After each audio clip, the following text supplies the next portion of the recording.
welcome to Speed Bump Garage. My name is Kent, and I'm so glad you're here because today's a big day at Speed Bump Garage. I have officially joined the Jeep community. I don't really know what that means. I don't know that they will accept a guy with a purple Jeep, but here I am joining the community, ready to do Jeep things.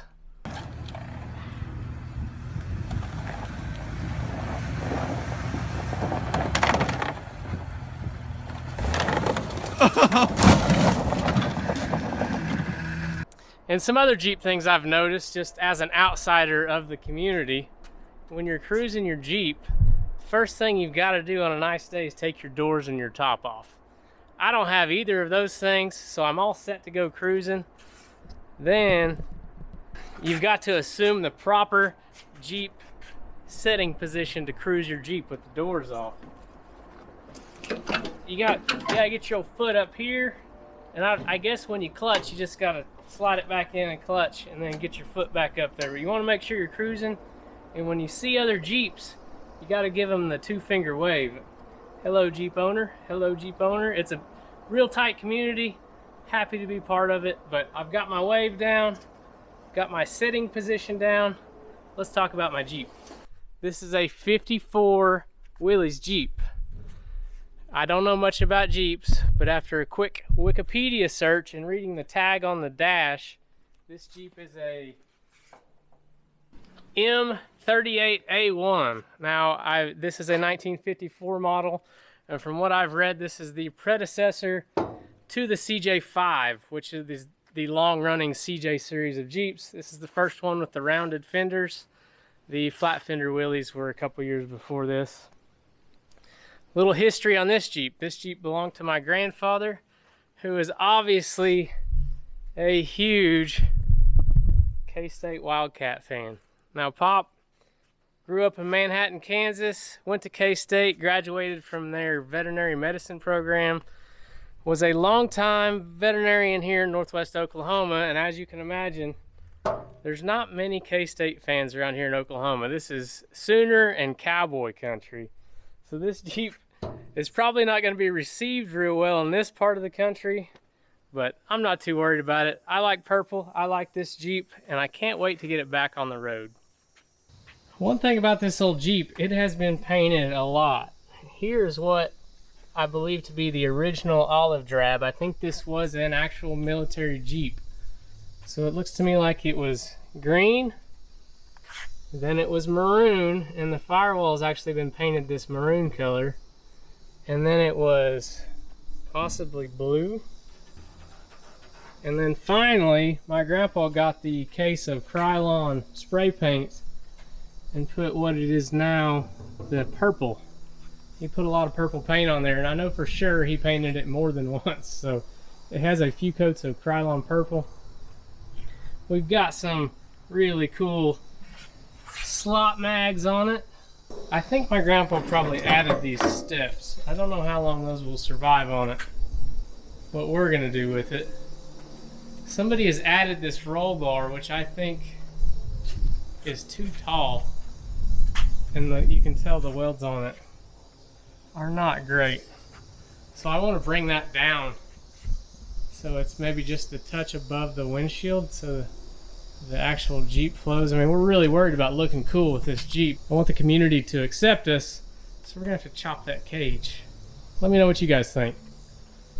And as I said, I think this was a military Jeep. You've got all these plates here showing you top speeds, horsepower, serial number, and up here on the top's where it says the M38A1. I can't remember that. CJ5 is much easier to remember than that. I don't know what these would have been for. Let me know in the comments if that's something somebody has added. I don't really know. Maybe just little bumpers. Kind of our style seems lately is boat fuel tanks. Pop said that this factory fuel tank here was leaking. I would like to get that addressed because I want to add back seats to this so I can bring the boys along. And like everything we buy, there's no dang seat belts. So I'll be getting some seat belts for it. Pretty much same story on this side. Some running boards that I think my grandpa probably added. K-State logo, obviously. Really just a solid old Jeep.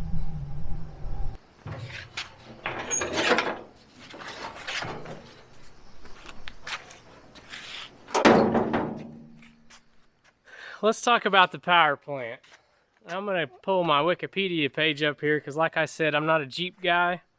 I'm learning. But they're calling this a 134-inch or 2.2 liter Hurricane. It also says F4-134 Hurricane. So it's a 134-inch four-cylinder that is rated at a whopping 72 horsepower. Hopefully we can get close to that back out of it. As you can probably see, it doesn't have an air cleaner on it, and I don't have an air cleaner for it.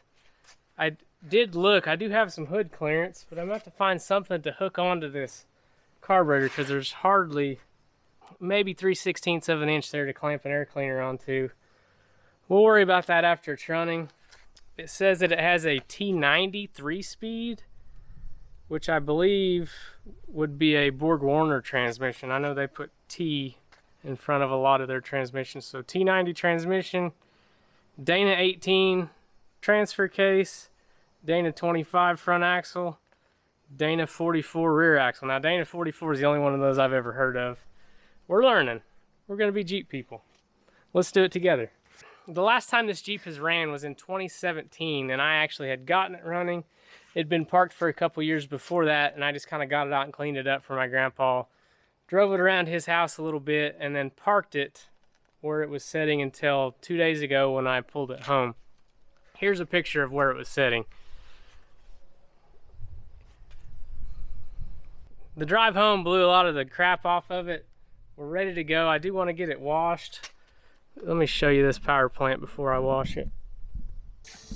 It has been upgraded to an alternator. Like I said, carburetor with no air cleaner. I don't know if there's a certain style I need to get for that. Definitely if you know where I can get an air cleaner to fit that, please let me know in the comments. And I think this Jeep has been on fire at some point. All the wiring has been replaced. I do know that it ran in 2017, and I've driven it quite a few times before that.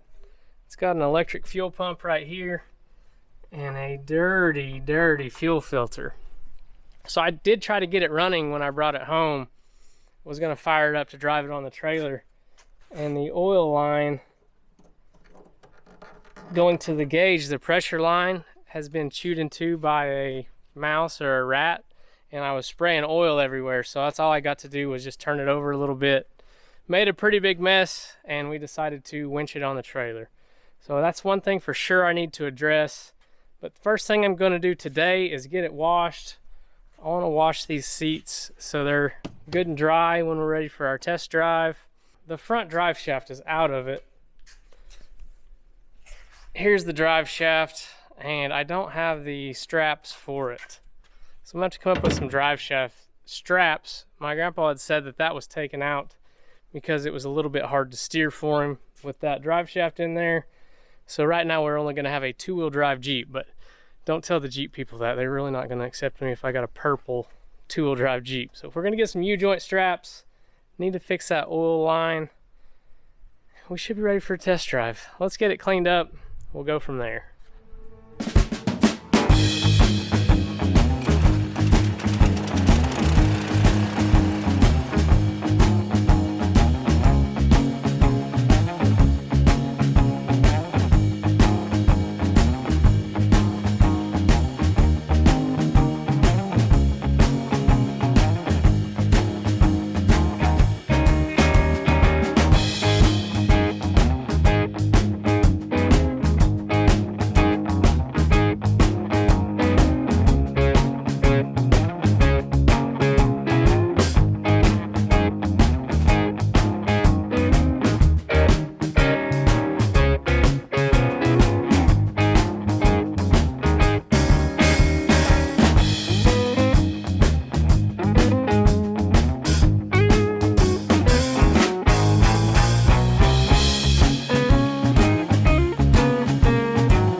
right, it's actually the next day.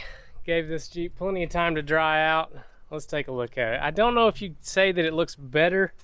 It's definitely cleaner. A lot of the Krylon spray paint washed off of it, but we got a lot of the grease and mud and dirt and things off of it. See, the hood is definitely taking the worst of the sun abuse. Most of the purple's completely gone off of it. The tires cleaned up really nice, even though they're pretty junky with all those cracks in them. They appear nice. I put some degreaser on them. These seats cleaned up a ton. There's still a little bit of mold in them, but they appear way better. A little more sanitary to sit in it. That's pretty much it. The engine cleaned up a lot. Got all that old oil and everything off the block.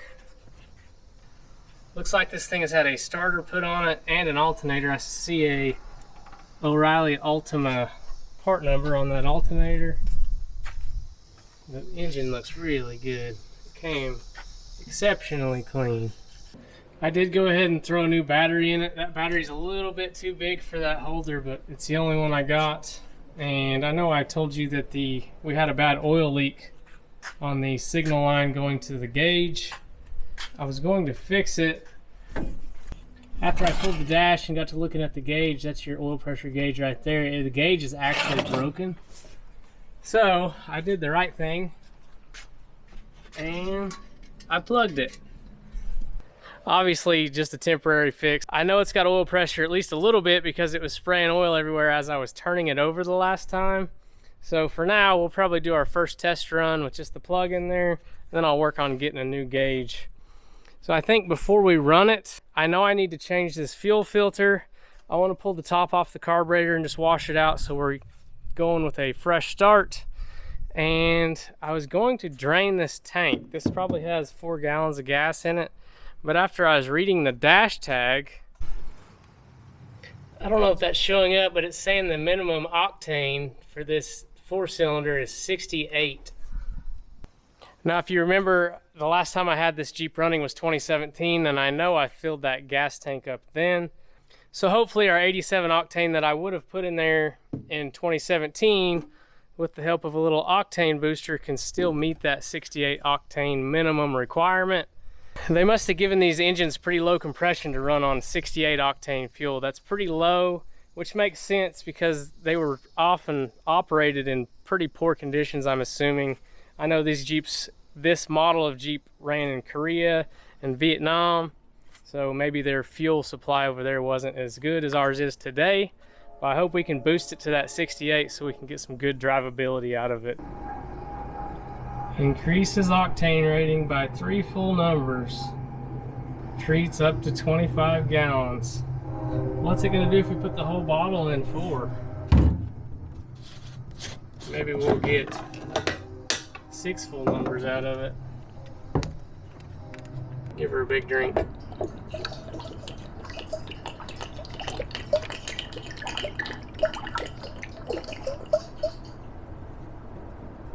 Yeah. Sweeten her up with a little 91. Ethanol free 91. That's the good stuff. Can't just get it anywhere.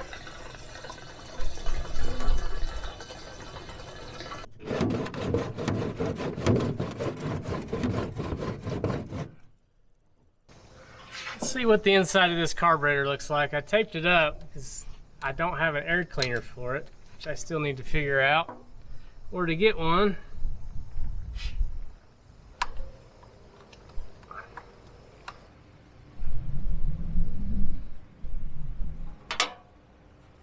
There we go.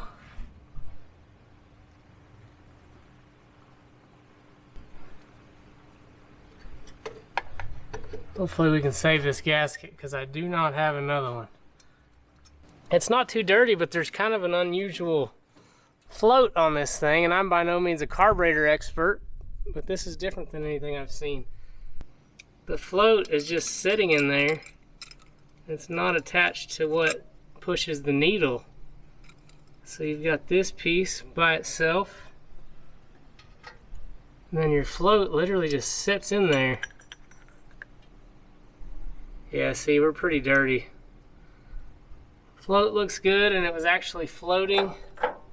So I'm gonna try to get some of that rust and stuff out of there and blow all this out, blow the jet out, put it back together, change that filter, then we will be ready to try our first fire up. All right, everybody get your safety squints on. We've got some non-chlorinated brake cleaner. Even though it's non-chlorinated, still don't want it in your eyes.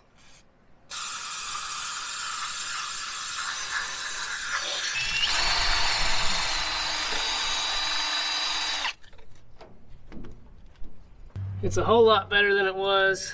Got it pretty clean. Probably as good as I'm gonna get it without taking it off. And definitely good enough for this initial test run. So we can try and decide what else this needs.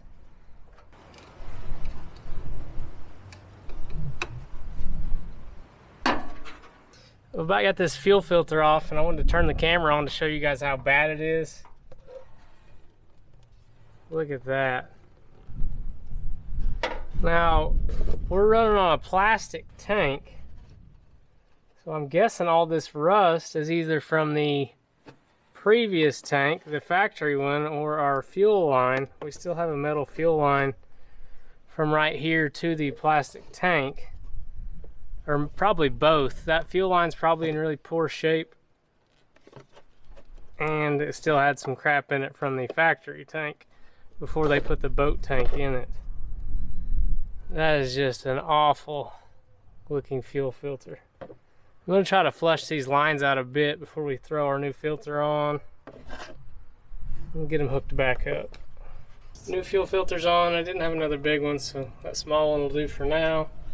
Battery's hooked up. I tried to top off the brakes, but I still have almost no pedal, and I noticed that the pedal rod is seized up, so when you push the clutch, the brakes are going with it. We'll have to address that later. We're full of coolant, oil. I think we're ready to try and fire it up.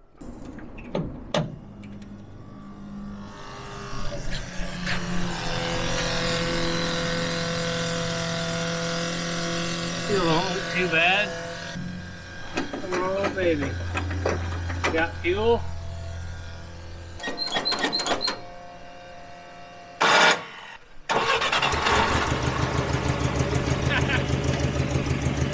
It don't get much easier than that.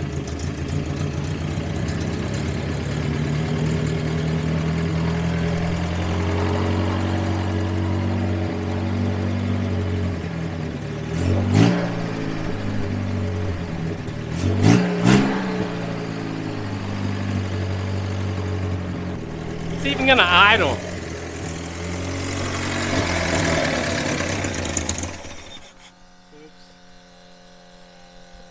Should have known as soon as I grabbed the camera it would die.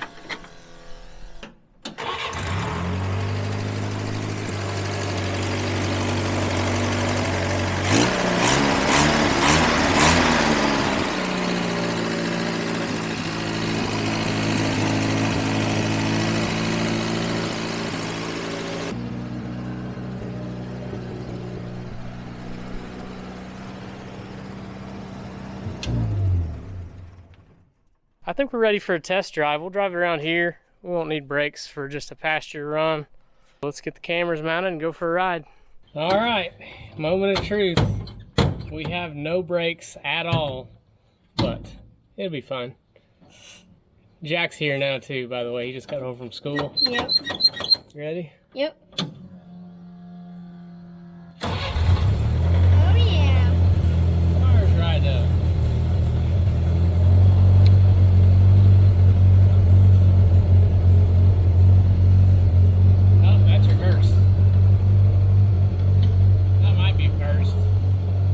Forward gear for sure. Yeah.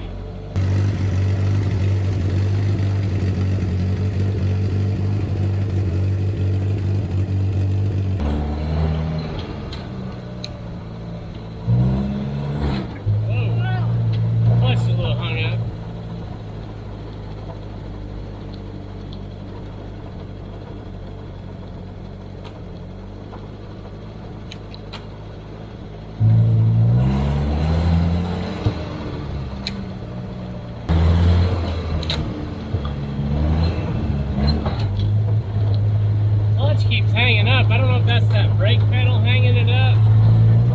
But when you press it all the way, you gotta put your toe under it to get it to release. Now, I don't know what all these levers do. That's what we need to try to figure out. I assume one of them is probably high and low range. Maybe one of them is a four-wheel drive. Looks like they used to say something on them. Can't read them. Show them what the clutch is doing.